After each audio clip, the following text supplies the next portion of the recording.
en donde se puede observar, digamos, muchos cambios, o bueno, pues no muchos, pero digamos, pueden ser hasta el cambio más mínimo lo que puede alterar la taxonomía. Por ejemplo, les pregunto, ustedes que buscaron en su tarea y que de las tareas solo me llegaron como 4 tareas nomás, les pregunto, ¿nosotros qué somos? ¿Una especie o una subespecie?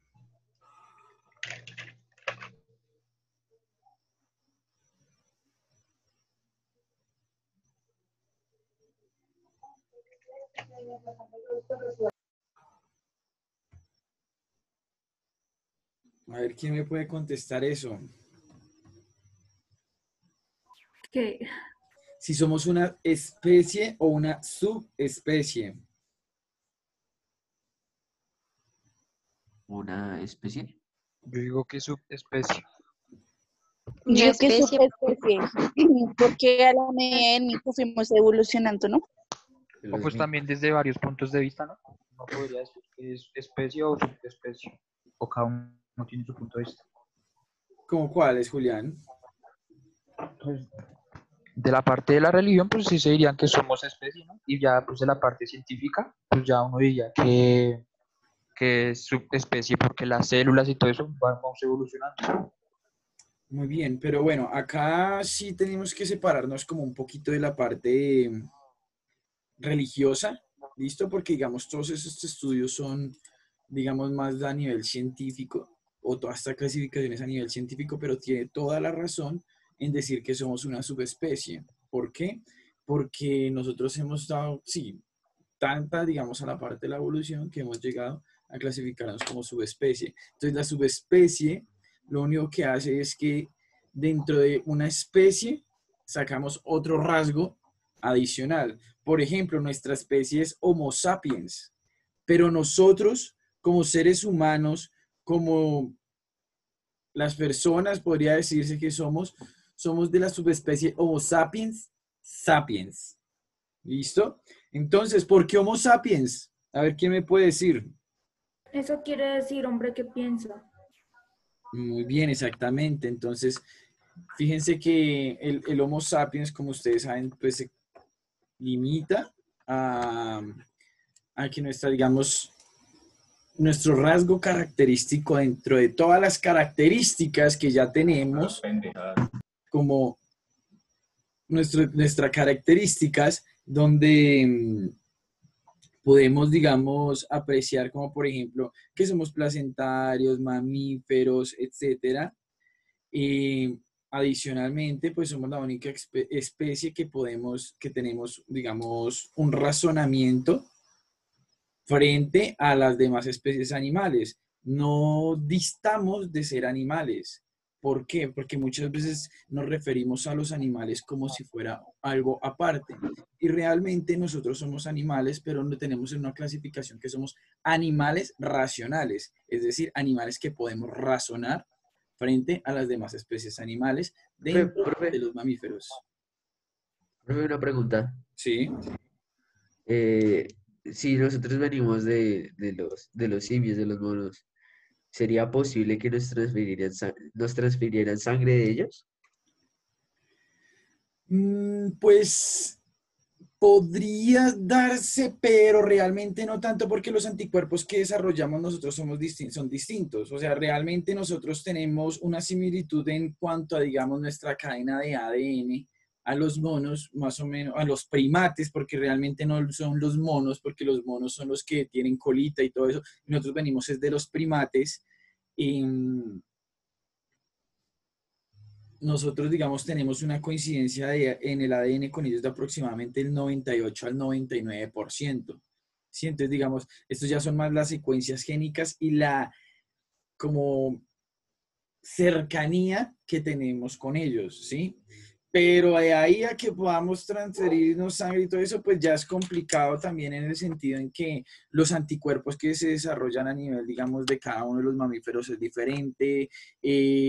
También, digamos, la capacidad de, digamos, cómo está la sangre compuesta. Todo esto son muchas variedades fenotípicas, ¿listo? Pero hay que, digamos, que mirar que dentro de la genotipia de la genotipia somos muy similares, pero es que lo que pasa es que un 1% de diferencia, pues, o sea, mírense, fíjense nomás el 1% de diferencia que tenemos con ellos y nomás a nivel físico, todas las diferencias que tenemos con los primates, por ejemplo.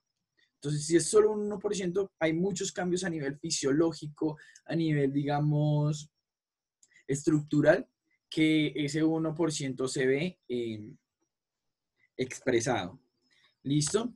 Entonces, realmente nosotros siempre vamos a tener como una cercanía a realmente a muchas especies, incluso hasta tenemos similitudes en las cadenas de ADN hasta con peces, porque pues como hablábamos alguna vez, nosotros también, si miramos a nivel evolutivo, nosotros también podemos encontrar rasgos de animales muy antiguos, como por ejemplo los peces. Nosotros tenemos rasgos evolutivos de los peces. Por ejemplo, nosotros antes de nacer, cuando se está formando el embrión y todo eso, nosotros alcanzamos a tener unas agallas cuando éramos fetos, porque eso nos muestra que nosotros tenemos un antepasado que tuvo esas agallas, simplemente que nosotros fuimos evolucionando y fuimos perdiendo las agallas, pero para nosotros poder sobrevivir dentro del líquido amniótico, pues necesitamos una respiración diferente. Nosotros damos el primer respiro cuando nacemos, pero entonces esa forma de observar que podíamos tener una sobrevivencia digamos, en medio líquido es en el embrión. Por eso es que nosotros desarrollamos agallas en el embrión y, digamos, con el tiempo se van perdiendo. Para el momento del nacimiento se rompe el líquido, la placenta, salimos y damos el primer respiro. ¿Listo? Entonces, básicamente es como una síntesis sobre la cuestión evolutiva y sobre cómo nosotros hemos ido evolucionando y nuestro nivel evolutivo ha ido creciendo, e igual que nuestra taxonomía. Entonces, dentro de la tarea yo les decía que me buscaran la taxonomía del ser humano. A ver, ¿quién me quiere ayudar? Que no sea Rocha, que no sea Valentina, que no sea Lucía y que no sea Valeria. ¡Ay!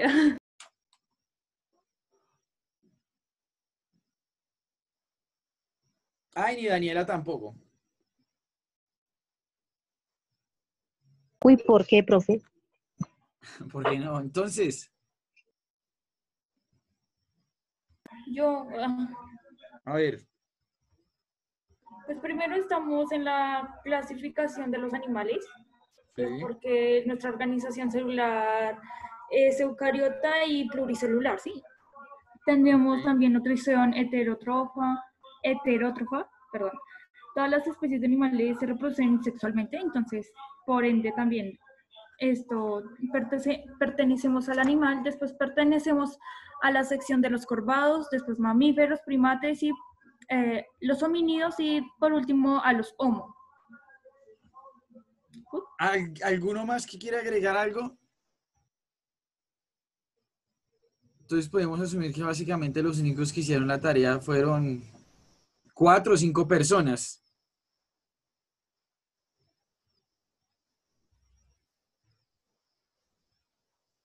Parece que sí. A ver, no sé. A ver, buscamos. Ana María, cuéntanos tú. Señor, Cuéntanos tú sobre la taxonomía. ¿Qué buscaste en la taxonomía?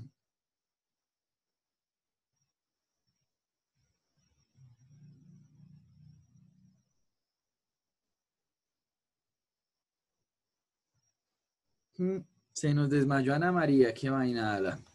Entonces, Karen, Tranquilo, profe, que ahorita entra la mamá. Lugo,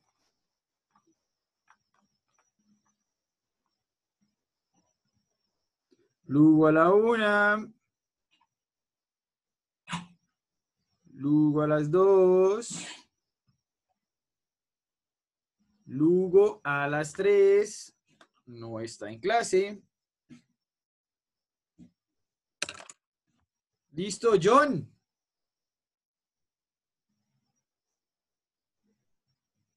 John a la una.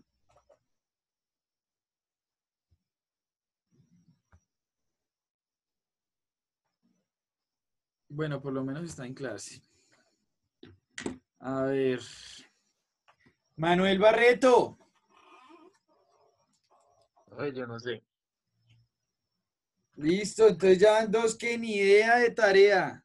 Chicos, de una vez les estoy diciendo, no les estoy dejando guías, pero esas guías o esas tareas que les estoy dejando son sus guías, entonces fíjense cómo ya ustedes pueden ir estructurando cómo van en sus notas, porque eso yo lo pedí para el día viernes, y de las cuales esas tareas me llegaron como 4 o 5 nada más. Entonces, para que vayan idealizando que ustedes ya tienen su primer uno en el segundo periodo. ¿Listo? Porque pues tampoco voy a estar, digamos, detrás de cada uno pidiéndole el favor que me envíe las tareas, porque realmente no es algo del otro mundo. ¿Cuánto se demoraron haciendo la tarea las personas que la hicieron?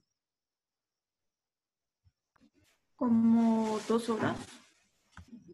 2 horas, incluso se pueden gastar hasta menos, porque realmente era averiguar, lo principal era averiguar 3 taxonomías, el resto era la lectura, pero en sí era averiguar 3 taxonomías, ser humano y 2 o 3, no me recuerdo cuántos fue, de otra especie animal, y ya. ¿Cuánto se demoraron buscando esa taxonomía?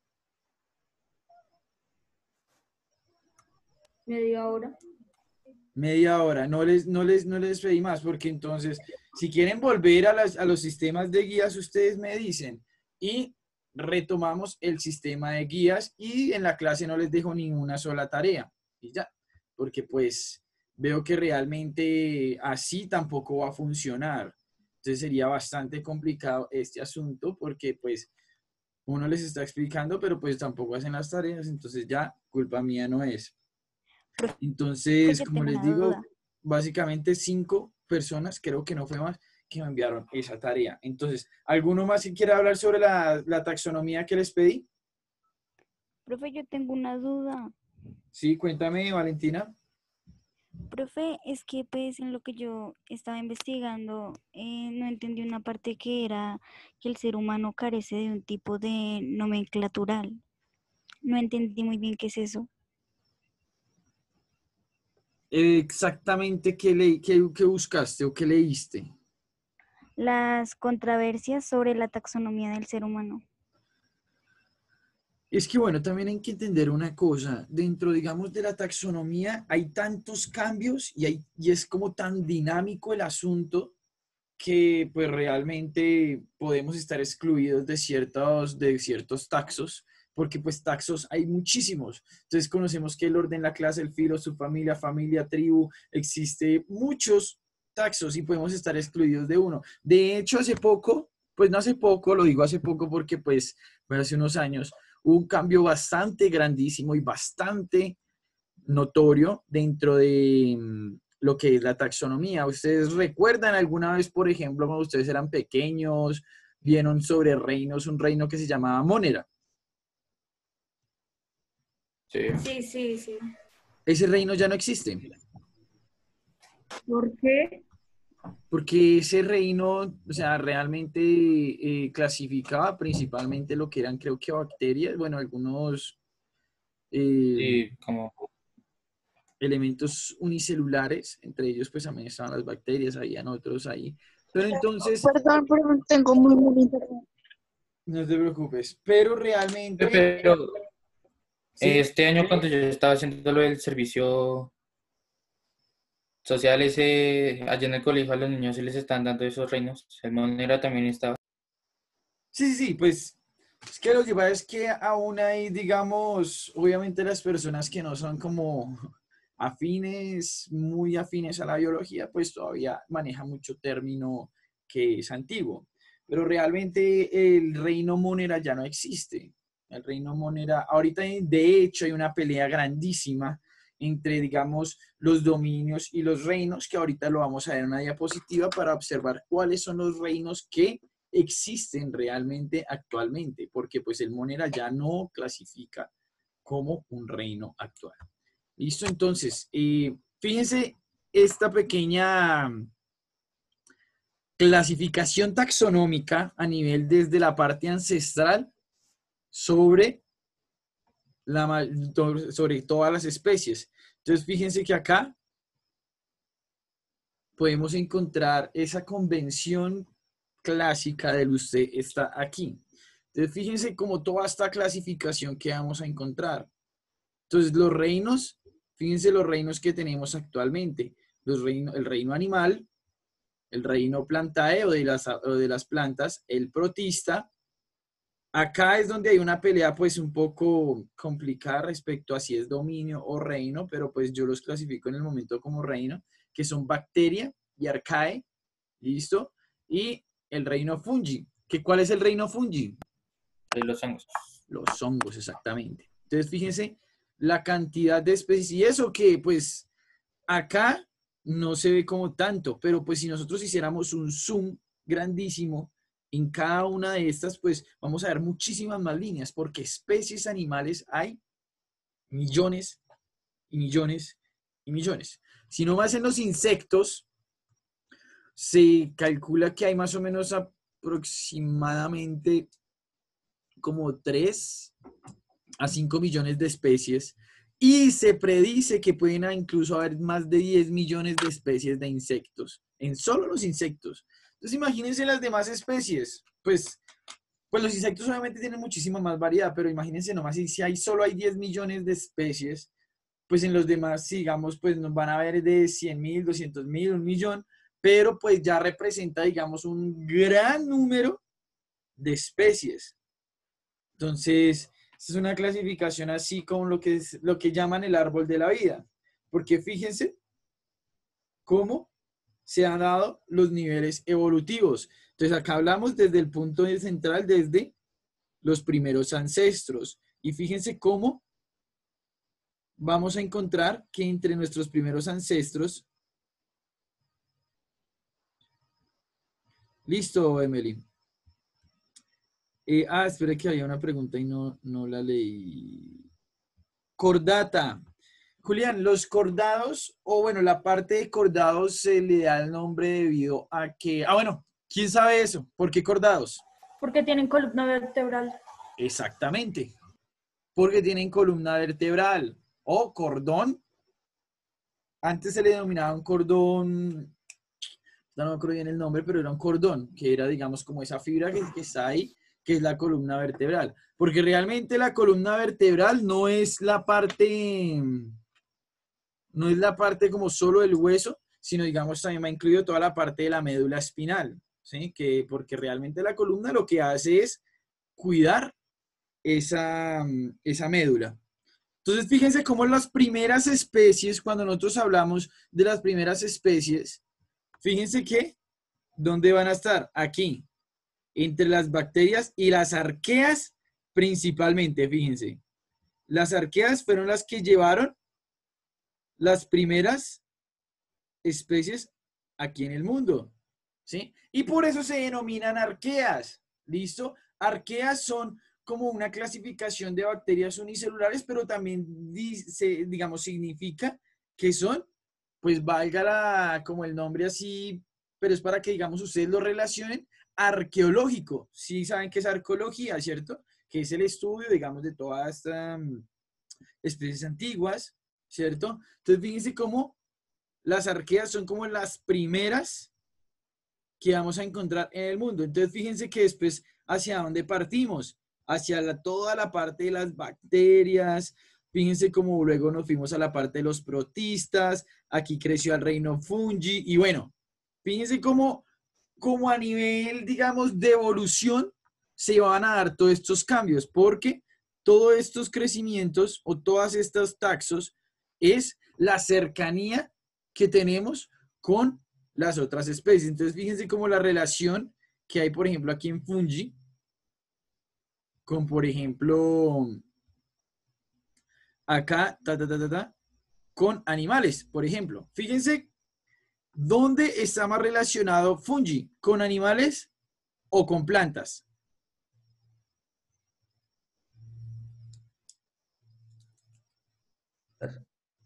¿Con plantas? Con plantas. ¿Con animales? uno diría o sea, cuando uno ve un hongo, uno lo primero que se le viene a la cabeza son plantas, ¿cierto? Pero realmente el reino fungi o los hongos tienen una cercanía o una proximidad más cercana con los animales, ¿sí?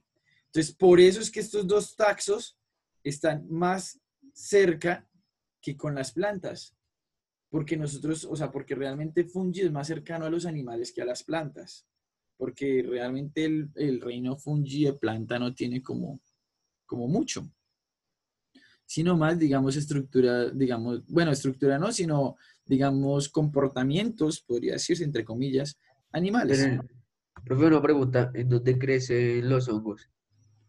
¿En dónde crecen los hongos? Los hongos pueden crecer en casi cualquier, en cualquier medio, porque ellos se adaptan o sea, donde haya agua, así como los animales, donde haya agua, ellos van a subsistir, porque ellos lo que necesitan básicamente es agua. Entonces, por ejemplo, si alguna vez han tenido, digamos, como la oportunidad de observar hongos y de tenerlos, ustedes se van a dar cuenta que ustedes, al momento en que toman ese hongo y dura muchísimo tiempo, digamos, como fuera de su medio, podría decirse, ¿qué es lo primero que se va a ver? Que el hongo se va a empezar a ¿qué? A secar, ¿cierto? Entonces, eso es lo que pasa con los hongos, que los hongos son pura agua. Entonces, al ser pura agua, ¿qué va a pasar? Pero, profe, ¿Sí? si yo estaba en una finca y en el popó de los caballos habían hongos. Sí, claro. Y realmente, pues porque cuando ustedes sí han observado el popó de los caballos, de las vacas, todo esto tiene agua. Entonces hay un crecimiento de unos hongos. Por eso mismo, por el agua. De hecho, el hongo que crece en la popó, en las heces de estos animales, son las amanitas muscaria, o psilocibe, no recuerdo bien ahorita. Y pues la característica de estos hongos realmente es que son hongos alucinógenos. O sea, donde se van a encontrar los principales hongos alucinógenos son en las heces de los animales. Pero, o sea, ¿eso se come y ya uno se pone así todo happy? ¿O qué? No, No, pues que sí, no. y toda la vaina Pero No sé cómo se va a comer el hongo de las heces de un caballo. del Pues popó si del son caballo. alucinógenos, entonces no se pueden comer o qué. Por eso Entonces, pregunto. mami. Se pueden Ah. comer, pero con tratado especial, ¿no?